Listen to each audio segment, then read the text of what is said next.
Social media for many has become a way of life. Over 1/3 of the world's population uses a form of social media on a regular basis. It's become ingrained in our culture as an accepted way to communicate. However, there's a dark side to social media we don't normally see.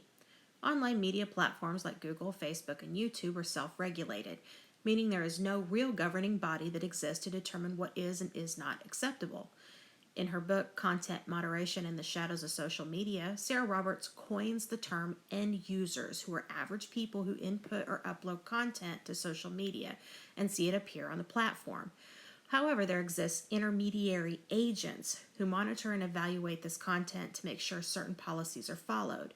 Because the amount of data produced by users is staggering, these sites hire other companies to sift through and delete content that is obscene, violent, or filled with hate speech.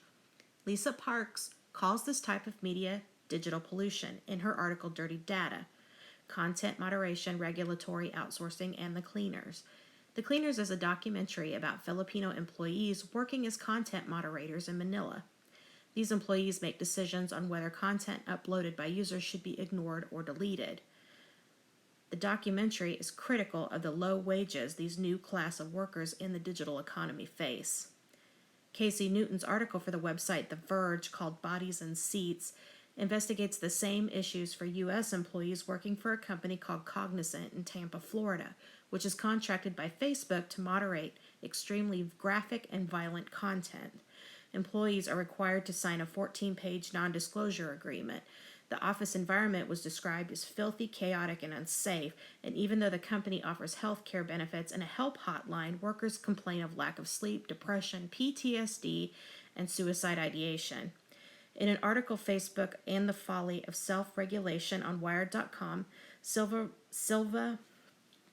Vitahan is very critical of Facebook's attempt at self-regulation. The company only recently established a 20-person review board with little to no power to enact change. It's a sign that these huge companies may not be taking this issue seriously. The type of workplace environment just seemed to me to be ripe for murder. It made me think of Sam Spade and the Maltese Falcon. I created a hard-boiled detective story centered around a murder that occurs at a company called Conscience in Van Nuys, California. Our detective is Jane Bugajski, a single woman in her 40s who doesn't fit the stereotype of an LA woman. She loves comic books, podcasts relentlessly, and when on a case, wears her favorite Blackhawks jersey.